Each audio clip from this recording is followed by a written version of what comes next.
Hello and welcome, I'm Arumba. Thank you for joining me. We're on episode number 54 of Let's Play Ahistoric England for Europa Universalis IV. There's these pesky Danish nobles up here.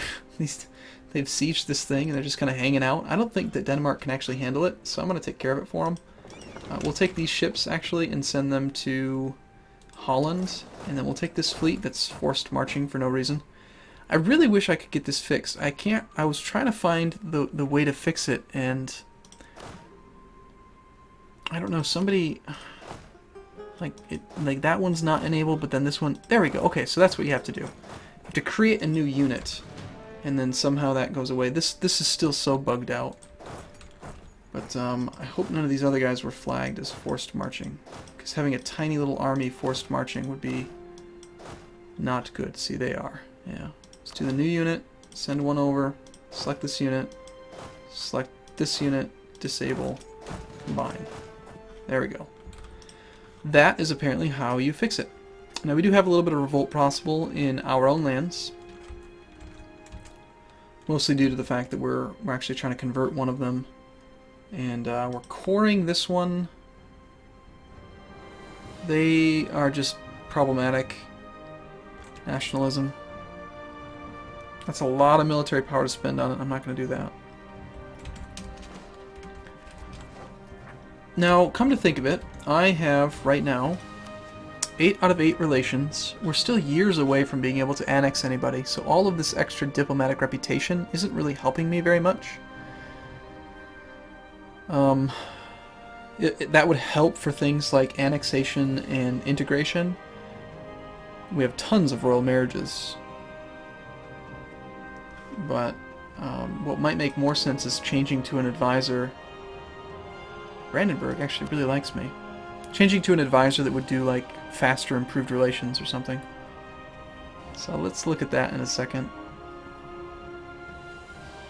Fought to the end, improved relations, yep. Annexing a member of the Holy Roman Empire takes a long time to get rid of.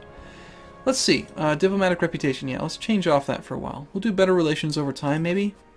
He's currently a +1 guy, so swapping to a +1 is not a big deal. Going all the way up to this guy, though, could net us quite a bit of extra diplomatic power. But I think we'll just go with the cheap guy. I just want the extra diplomatic power. Or, sorry, better relations over time. And land maintenance over time guy. He's okay. Missionary strength I want to keep around until we finish that conversion. Assuming that we're done, I might be inclined to take one of these guys. Maybe even the prestige guy, since I did end up going below 100. But let's go take care of that thing for Denmark, just so we can improve relations with them a little bit further. Look at this. People are leaving coalitions. They don't think I'm scary. We can see everything that's going on in the Ottomans, which really opens up our visibility, which is nice. They have quite a few troops. Surprisingly, they've got this huge stack of men here, but they don't... Why are they not sitting on Bosnia to reduce the revolt risk? I don't understand that. But, risk of discovery per month, 2.4%. Infiltrate administration. Supporting the Orthodox Zealots. 5 gold per month. So,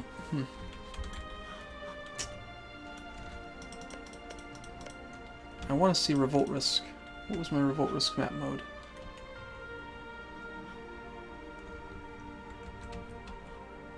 What is this thing doing? Somehow it's rebound my hotkeys. That's right, that's right, that's right. That is right. This T is culture. That is not what I like. T is supposed to be my... Y is sphere of influence. Yeah, that's not right. T is supposed to be my revolt risk map mode. Oh god, how do you do this again? I can't remember. So... unlock.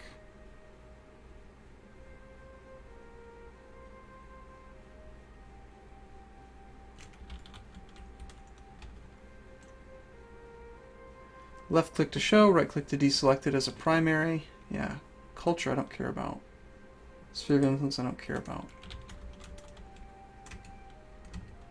There we go. So now T does nothing. T is supposed to be revolt risk. How on earth did that get changed? Was it patch 1.2 maybe? These are the ones that I use the most. Revolt map mode is T. There we go. And then Y was supposed to be a colonial.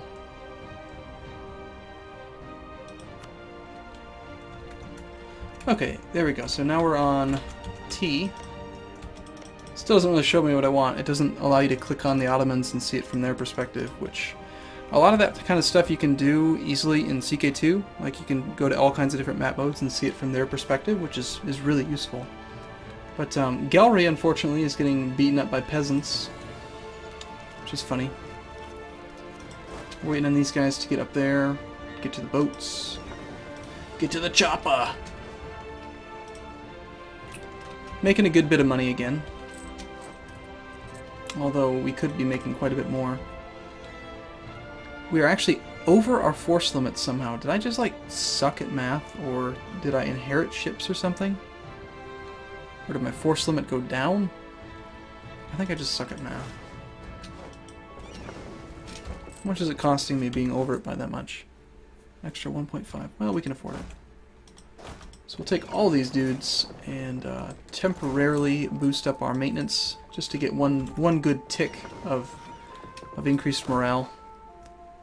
We're at 0.5 up to 1.48. Might want to do one more. Denmark's really close behind us there. Good, good, good. Okay. And the nation of Denmark, your faithful allies, requesting that you come to their aid in the Danish reconquest of Stockholm. Okay, sounds good. We don't want to flee through this land, though. So we're already at war with the Hanza. We need to retreat to friendly territory, like Holstein.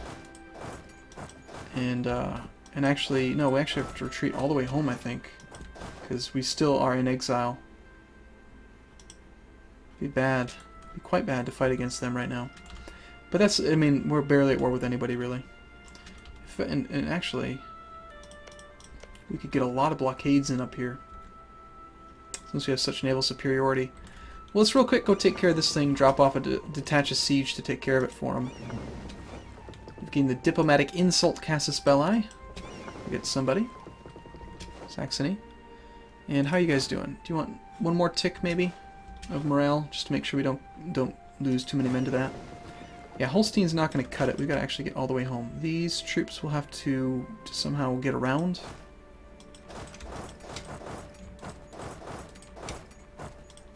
Like so, hopefully. And we'll allow a little bit of time to tick. Yes, yes, yes. Okay, now we can dock. And this will be a pretty long, it'll take a while. Actually, not too bad. 10 days, I guess. Not that bad. Tons and tons and tons of money. Let's raise war taxes again. Even though this war might not go on for 10 years, I really don't want to pay. I mean, that's a lot of maintenance. What is that? 61 plus 18, that's like 80 gold a month. So 80, and reducing that by 20%, you're looking at 16 gold a month in difference. Bam, now we're making money. I mean, it's huge. Alright, good. So we won that battle, we'll detach. Oh, interesting, it won't let me detach. There is no siege in this province. Yes, there is. Now there is. Alright, I knew that. Sometimes you just have to detach. You have to wait. Hey, cool, we finally managed to convert the Ile-de-France from the vile heretics. So Ile-de-France is now Catholic, which is good. Which means that our revolt risk should go down. We also gained a little bit of papal influence. Sink that into him again. And then we don't really need the missionary guy anymore, because I don't think... Really the only other province is this Vlaanderen, which is going to have that religious zeal for another long time, till 1585. 14 more years of religious zeal. Very unlikely that we're going to be able to convert that, so we will get rid of missionary strength guy in favor of either the cheapo guy. He's a 2, level 2. Production efficiency versus flat national tax modifier. Well, we make twice as much in taxation, so they're about equal. And they're both level 3 advisors, so... No, actually they're not both level 3 advisors. This guy's level 1. I kind of like the idea of having a higher level advisor, but I don't think we can really swing that right now. First off, it costs 322, which would deplete the entire treasury, and then he'd cost 20 gold a month, versus the current guy, which is only 9, so about another 10 gold per month, which would swing us into the deficit range. So yeah, we'll go with the... Not this one. The production efficiency guy. I think that makes the most sense. So let's just check that. That should raise our production from 21 up a bit. Next day. Yep. An extra 2 gold a month. Not bad. Okay, good. Now what? So we're leaving a ship behind. I suppose I should actually also detach a siege to help out with that.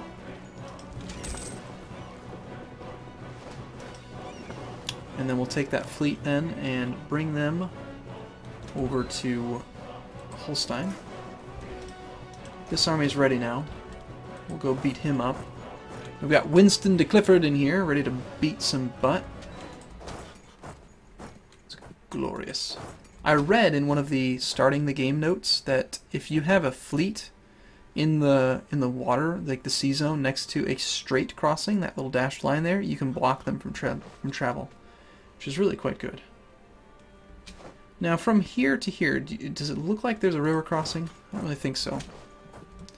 Army composition's alright. Yeah, no river crossing, good. Huge fire advantage.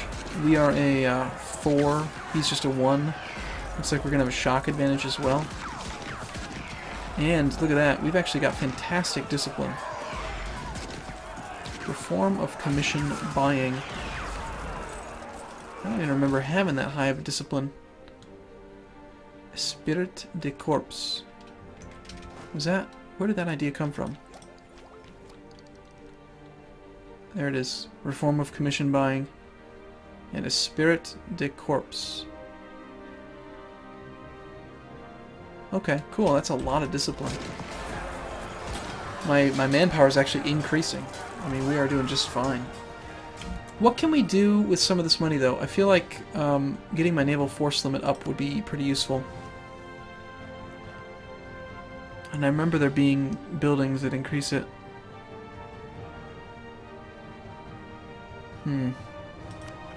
Well, now that Ile de France is done, I do want to... That's a very worthwhile upgrade. So let's get that one started. Any other major upgrades that we can get out of doing a constable? Like 2 or more? 1.2, there's 1.6. Nothing really that high. Okay, how about the temple? 1.0, 1.4.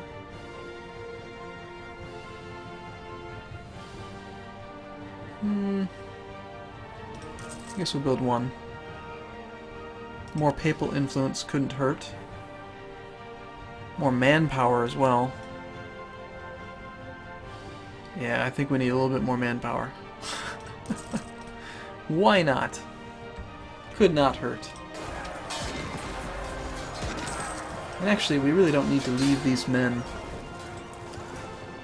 to like send these men into Holstein because we've already got that army taken care of. So we've won that war, and look at that. See, we just blow it up outright. We don't even have to worry about sieging. Now, fortunately, Castile has come up to blockade that port for us. Let's take the army and drop them off there in Mecklenburg.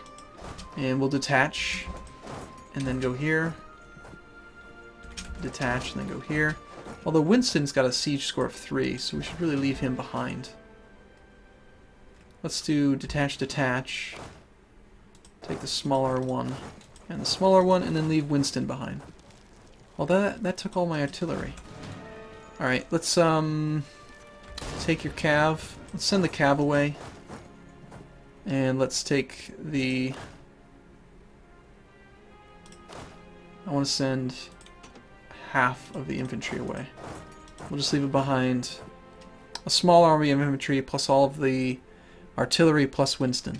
And have him siege that one for us. And then this army will split up here into 2. Whenever they decide to actually land. Suffering attrition, unfortunately, here. 150 out of 150. Weird. Hey, Denmark. How much would it cost me to get some fleet basing rights from you for just base... no diplomats, damn. Improving relations here in Valencia. How important was that again? That was my mission. I guess it's kind of important. Okay, what about you? That's the Pope. We're currently in a war together, so we're still quite far away. Haven't sent them a gift in a while, though. So if we lost the 25 for being in a war, we would be at 160, roughly. 159. We could send him a gift, getting us right back up to 184. We're really close to being able to begin the annexation process with them. And then finally we could do Brabant, which we're just working on for the Holy Roman Empire vote. No, that's not true. Why am I working on Brabant? They're a vassal. Their opinion is not capped out. They're getting close to, but they're a little bit further away. And we're able to do it right away, so I guess I should keep that going too. So the infiltrate administration then, we'll get rid of that guy. Because it's not that big of a deal. And then in 48 days we can do... I don't even remember what it was I wanted to do now. I've forgotten altogether. It's really frustrating. You get so distracted by the things that you can do. So Denmark... keep that up. Okay. Okay, I'm going to take a break here. I will see you again in the next video. Thank you so much for watching, everyone. See you soon.